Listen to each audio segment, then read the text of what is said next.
is over, and already we are to the point of the year where Christmas is right around the corner. This year has gone by so fast for me, guys.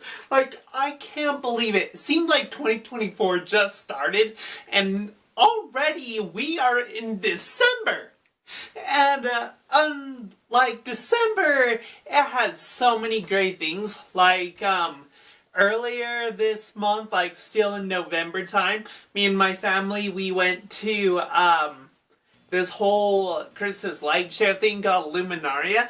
It was so cool to be able to go through these forests, follow these paths, see all these Christmas lights. It was really fun. And what also comes with seeing Christmas lights is probably one of our most dreaded things about Christmas. Some people probably love it, but that's Christmas shopping.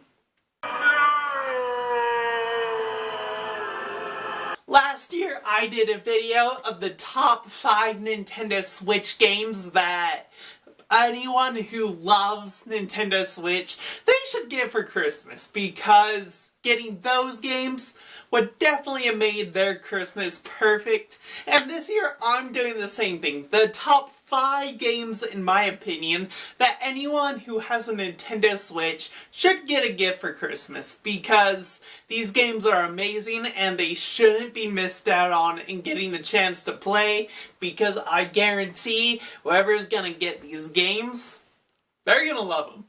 Anyway, let's get to it. My top 5 picks of Nintendo Switch games this year for a person to receive as a Christmas present to just make their Christmas much more magical. Okay, so coming in at number 1 is Legend of Zelda Age of Calamity.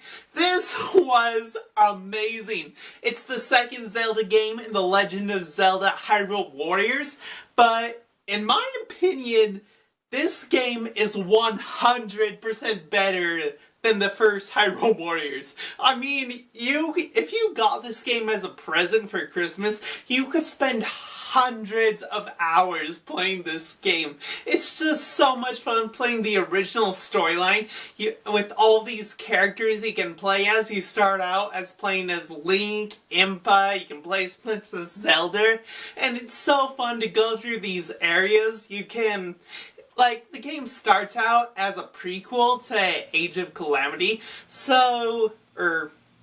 Breath of the Wild, a prequel to Breath of the Wild, so you go on as playing as Link or whoever you choose to play as for the story of where you are in the storyline, and you can take on battles over, like, Hyrule Field, hordes of bokoblins. You can fight them as Link or Impa. You can go up to the mountains near Rito Village, fight the Rito. You can go to Zora's Domain, take on all these little Zolfos that are invading Zora's Domain. Or you can go to Death Mountain and protect the Gorons from hordes of bokoblins and moblins. But what's great about this story is that the characters you can choose to play of, like, you can play as Link, like I said, Impa, Zelda, but with Age of Calamity, there are characters that were in Breath of the Wild that you never got the chance to play as. Like, you can get the chance to play as different champions. You can play as Urbosa, you can play as Daruk, you can play as Revali, and you can play as their ancestors as the game goes forward. You can play as the Rito from the ancestor of Revali. And as you progress through the game doing these different side quests, you can unlock different uniforms or pieces of clothing that different characters can get for, like, Impa, Link, or anything. What I love about it is that in battles, each character has their own special move, that they do is if they get enough kill count, their points will add up, and they can use those special moves. Like Link, he can do a super badass like sword combo. Impa can do, it's like she can create copies of herself. She can create these giant ice blocks and drive them around. Zelda can create images and shapes with the Sheikah Slate to fight the enemies.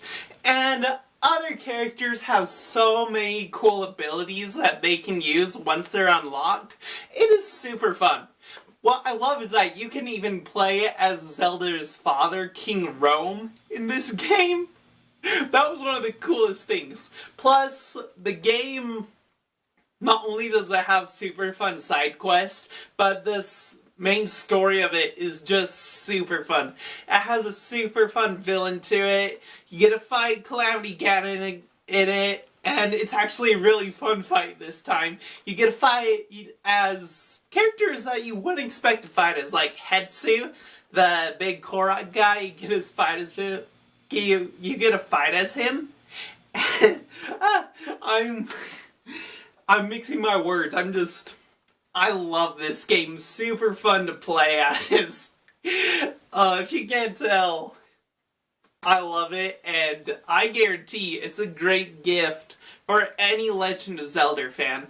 So definitely check out Age of Calamity, because if they like Legend of Zelda, they love Breath of the Wild, Tears of the Kingdom, this is the prequel to both of those games. So definitely number one to get them. Number two is a $70 game, so it's a bit on the pricey side, but I would definitely say it's worth it. Especially if they enjoyed the first game that came before this one. I'm talking about Legend of Zelda Tears of the Kingdom. It's the direct sequel to Breath of the Wild, which is amazing. I love Breath of the Wild so much, almost as much as I love Age of Calamity. And that's saying a lot, because I love Age of Calamity. Anyway, Tears of the Kingdom is a really fun game as well. It picks up right where Breath of the Wild left off. In Tears of the Kingdom, it's just as fun, but funner to some people, because not only do you get to explore the open world of Hyrule, like Link did in Breath of the Wild, but he also gets to explore islands up in the sky, and he also gets to explore below Hyrule Castle, like going down into wells or exploring the depths.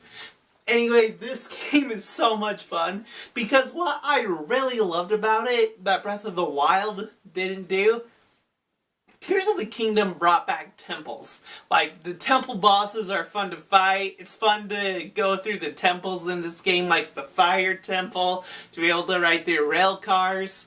The Wind Temple is really fun. Getting up to the Wind Temple is really fun. It's a really fun game. It's a great sequel to Breath of the Wild. To be able to use your imagination to build anything you want. You can spend hundreds of hours on the main storyline, going around doing different side quests, exploring villages, doing favors for villagers of that village. Or you can do the main quest of this game, get the Master Sword, go fight Ganon. It's just, you're gonna have hundreds of hours of fun playing Tears of the Kingdom. So, I would definitely consider getting Tears of the Kingdom. Even though it's $70, it's highly expensive. It's $10 more than what Breath of the Wild was, coming in at $60. But if you love Breath of the Wild, you will not regret getting Tears of the Kingdom, because it's just as fun, or funner. So, that comes in at number 2. Coming in at number 3 of must-have gifts to get for a Christmas gift, I would say it would be Sonic Frontiers. Because if there was a Legend of Zelda Breath of the Wild game that didn't focus on Link, but instead the main character was a bright blue hedgehog, that would be Sonic Frontiers. It's so fun to play this game. Just play as Sonic going through these different islands, fighting these robots on this island. As you progress through each island, there's different things you can do to get around through the island. Like Sonic will be able to run around the island, of course, but there's also things where he can grind on these rails, which honestly is kind of relaxing. Also, he can get power-ups throughout the game, how he can do speed kicks for attacks in the air. He can, if you don't want to do the main quest of the game, there's parts where you can relax and go into Zelda mode, where you can just take the time and relax and fish. I love that aspect. But the villains of this game are super fun to fight. Sonic Frontiers is really fun. It's this is the first time Sonic has had a super open world game, and it's totally rocked it. With the robots that Sonic fights, there's like one island Sonic goes to that's completely desert. There's a sand shark he can ride. He just exploring the world of Sonic has never been done in a way Sonic Frontiers has been actually tried to do it. And it totally works. It is a really fun game. Like, there's parts of the storyline where Sonic, instead of being like on the islands, he'll be sent into cyberspace by this antagonist Sage of the game, and it's so cool to be able to go into cyberspace in this game. It's a really fun game. There's a part where there's like a pinball part of the game near the end of it. It's really fun. If you enjoy Sonic games, if you love Zelda games, if you love open world exploration games, I would say check out Sonic Frontiers, because not only is it fun to grow with power while playing as Sonic in Sonic Frontiers, but there's a lot of things to keep you busy in this game. It's gonna be an enjoyable experience for Sonic or Zelda fans. Sonic Frontiers is a go-to game, because it's really cool. And coming in at number 4 would be Princess Peach Showtime. You know, I'm not a big fan of Mario, honestly. Like, I played Mario Odyssey, I played the old Mario games. I grew up with watching my dad and my sisters play Mario 64. I played Mario 64 when I was old enough. I played all the Mario games, but yeah, I enjoyed Legend of Zelda better. But when we got a game featuring Princess Peach as her own game, I had to try it out. And I have to say, I love this game. Like, from 2024, this was probably one of my favorite games that ever came out this year. It's so cool because Princess Peach, she's helping restore this theater that's been destroyed by the main villain Grape. And as she's helping restore the theater, she's doing these like different plays where she takes on different personas. There's a persona where she's a sword fighter, which is really cool. She like storms a castle, fights other minions of Grape. There's a boss that's like a Deku Baba from Legend of Zelda, except it's Mario style. There's part where she can be a mermaid, a superhero, a baker that makes sweets. It's a really fun game. I personally did not think I would love this game as much as I did, but it turned out to be really fun. If you want to take it slow, you can be an ice skater Peach, you can be a ninja Peach, which is really cool. She has all these different styles that she can be on through the game. And not only is it super entertaining, but it has great music to it, and yeah, if you're a Mario fan, if you are one of those people that love Princess Peach, I would definitely check out Princess Peach Showtime, because the gameplay is not super long, not super short, it's in the middle, but I guarantee gameplay will bring you lots of fun while playing it. And coming in at number 5 would be Luigi's Mansion 3. I'm not gonna lie, the first time I played this game, I thought it was horrible. Like, I played it, like, I got really far on it. I got to Helen Gravely as the final boss fight, which is like, the second fight away from the final boss fight. And then I just like, this game's trash. But I decided to go back to it and play it again, and I have to say, it's really fun. Instead of being a mansion in this game, it's a hotel with 15 floors, and each floor can be really fun.